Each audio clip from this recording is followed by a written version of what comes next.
Hey, what is up, YouTube and BetaNews.com readers? Brian Fajoli here, once again, with an unboxing video. Today I have something very cool. It's a router. And it's not just any router, it's probably one of the coolest routers I've ever seen. It is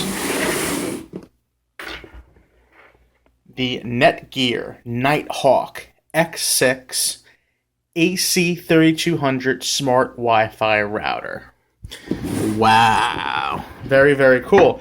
So this router is a tri-band Wi-Fi AC router. So very, very hardcore as far as speeds. And let's take a look.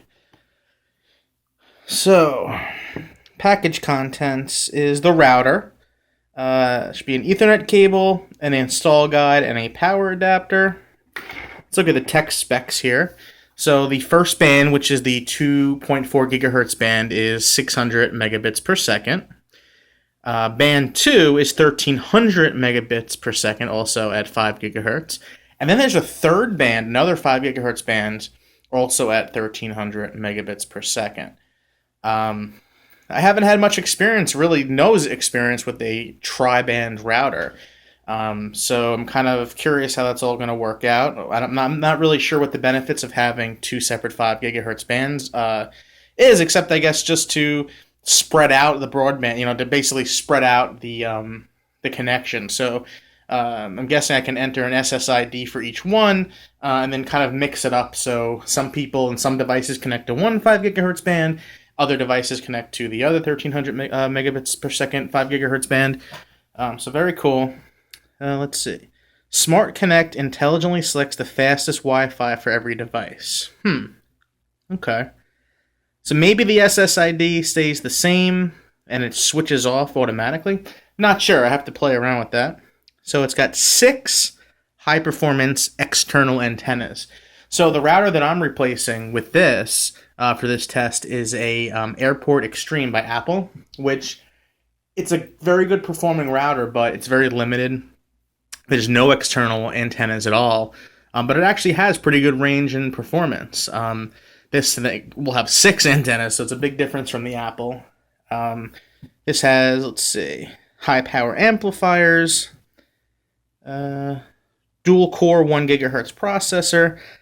Let's see, 5 gigabit Ethernet ports, 1 WAN and 4 LAN. So, as you would expect, your cable modem would connect to the WAN, and then you'd have 4 ports for other devices. So I keep my router by my TV, so I'd probably connect my Blu-ray player, my Amazon Fire TV would get connected there. I believe that has Ethernet. And a Raspberry Pi I'd probably hook up there too, just to populate it. And that's the problem with the Apple Airport Extreme. It only has 2 Ethernet connections for connecting devices. So this is much more powerful in that regard, in that I can connect more devices. I shouldn't say more powerful, more useful. So more expandability. Memory, it's got 128 megabytes of flash and 256 megabytes of RAM. It's got 2 USB ports, one being a 3.0 variant, the other 2.0. Let's see, ready share USB to share USB hard drive. Okay. IPv6 support, very good. That's good future proofing. Let's take a look at the back of the box. Kind of explains how that works. So Wi-Fi band 1 is all your old legacy devices. Wi-Fi band 2, dual band Wi-Fi devices, and let's see, Wi-Fi band 3, newer dual band AC. So I'm not really sure what the difference between the two 5 gigahertz bands are. It says that the one band is faster and the other one is the fastest. So for whatever reason, this is a faster band. They're both up to 1.3 gigabits per second, though, so I'm not sure why that's a faster band, but we'll find out. Let's see here. Ooh, it's got a little brighter in here. So, okay, very cool. So it explains that, when you're streaming, this gives basically more bandwidth for the house. It's spread around a little bit easier. Let's see. Now this is cool. System requirements: Microsoft Windows 7, 8. That's weird. They put 7, then 8, then Vista, then XP, then 2000, Mac OS, Unix, or Linux. So it's cool that they list Linux. I mean, it's a web-based interface, so pretty much any OS with a modern browser should be able to connect to this. No problem to configure it. It recommends Internet Explorer 5, blah blah blah. Okay.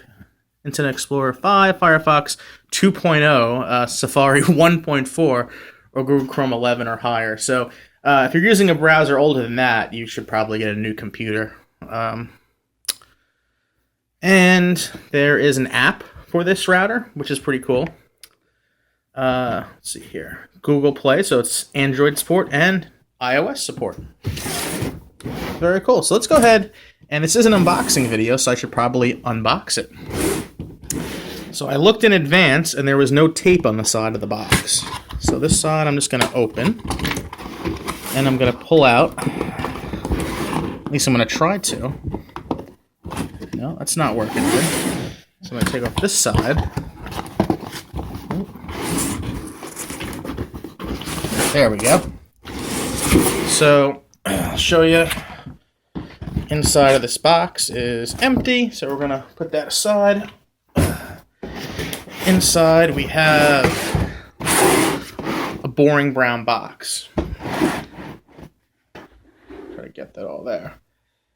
You know, it's an inside of a box. It doesn't have to be fancy looking, but you can put some cool graphics on there, you know, make the person excited about opening it. But again, it's just a router in a brown box, so first thing inside is the router, but we'll put that aside for the moment. Okay, so we have a booklet, installation booklet. This is the model R8000. This guy looks kind of lazy on his couch, thanks to the router. Cool, okay. I'm not going to read this installation guide. I'm just going to hook it up and hope for the best. Let's see. What else do we have here?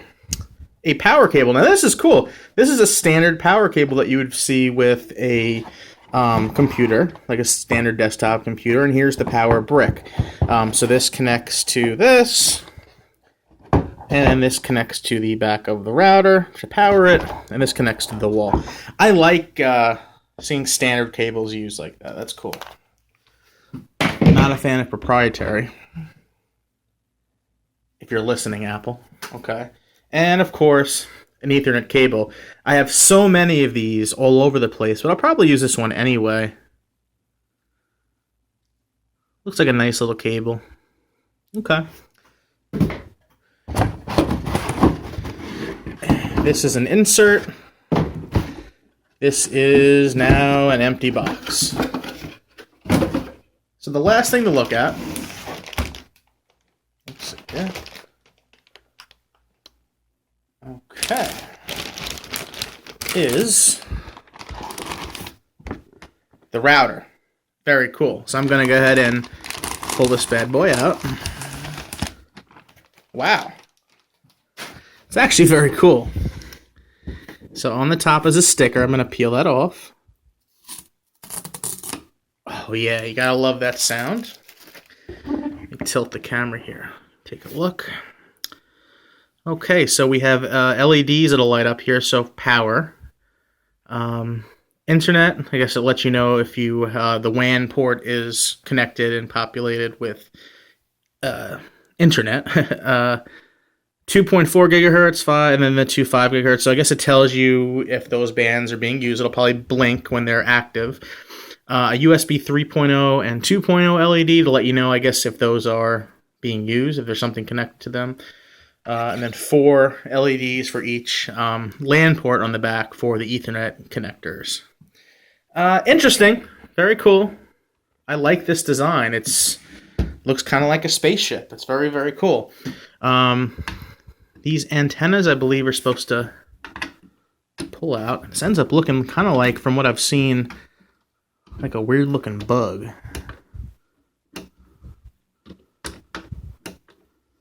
Uh-oh. Come on.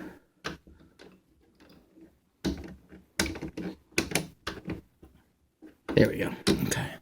Nothing wrong with the router, just I don't have much in the way of fingernails to pull that out. So there you go. What a beautiful router. It really is. Again, it looks kind of like a bug or a spaceship or an alien, but wow, very, very cool. Let's see. Take a look around the back. It's one of the exciting things. Oh, this is neat too. Okay. So, as you'd expect, here's your WAN port. This is where your cable modem would connect, and here's where you would connect your hardwired devices.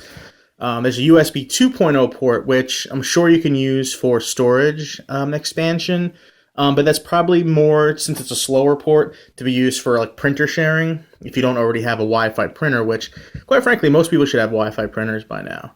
Let's see. USB 3.0 port. That's probably where you'd want to connect a drive if you're going to share it with your home. Let's say you had a bunch of family photos.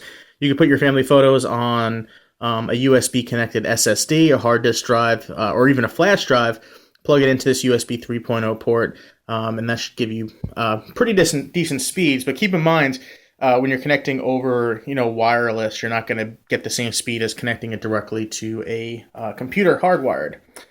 What else do we have here? Let's take a look. A reset button, which hopefully we shouldn't have to use very often. Power port, and an on and off switch. So in is on, out is off. And what I was saying was actually very cool, is I like this. I haven't seen this on many routers. I don't really recall seeing it on any. An LED on-off switch. So it's switched to on. So as I showed you, those front LEDs will probably blink and go nuts. I keep this in a living room. Like I said earlier, next to my TV. If I can turn all these LEDs off, that's a big plus, because I don't want to be distracted while watching TV, and I don't want to have to do something cheesy like put a piece of electrical tape over the LEDs.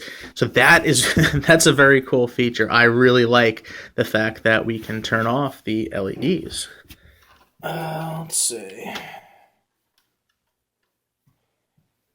me just get something here. I'll hide the MAC address and the serial number, but show you the back here if I can. So it tells you that the default SSID would be Netgear 90, and the password is WonderfulTrain725. I'm showing you that password because it will not be the one I use. You should never use the default password with any router, even if it's possibly randomly generated. So maybe WonderfulTrain725 is unique to this one. I'm not using that network key. It'll have a unique one. So go ahead and try, you hackers. Go ahead. So there you have it. Probably. Oh, and these can turn too. Okay. These antennas can be adjusted. I don't know that I will. Hopefully, shouldn't have to. But there you go. Probably the coolest looking router that I've ever seen, and full of options. I saw recently they came out with Netgear came out with another router, really nice looking router that has. It's a little bit slower. It's only a dual band router, but it has an ESATA port, an external serial ATA express port, which I thought was really cool to have, but I would never use it. I don't have any external serial ATA devices. USB 3.0 kind of made that obsolete for me. You may still use it. I don't. So this video unboxing is way, way too long, and that's kind of my signature there. So once again, this is the Netgear Nighthawk X6 meaning 6 antennas, the Nighthawk X6 AC3200 smart Wi-Fi router, model number R8000. I will be disconnecting tomorrow my Apple Airport Extreme, replacing it with this. We will be reviewing it for BetaNews. I will be sure to update to the newest firmware before doing my review. That's the fairest thing to do, just in case there's any problems with the initial firmware. I haven't done much research, but hopefully there's a steady stream of firmware updates. I don't want to have to flash firmware all the time, but I do appreciate a company supporting a product and actually putting care and effort into constantly maintaining the firmware. I don't know if this will do like a DDWRT or any kind of open source firmware. I don't think that it will, off the top of my head. But if it does, I'll tweak, I'll play around with that too. So once again, Brian Fajoli with BetaNews, looking at the Nighthawk X6 AC3200 smart Wi-Fi router, because I'm hardcore and I need hardcore speed. And if you're hardcore, you might want to pick this up. So check for our review at betanews.com. Yeah, baby.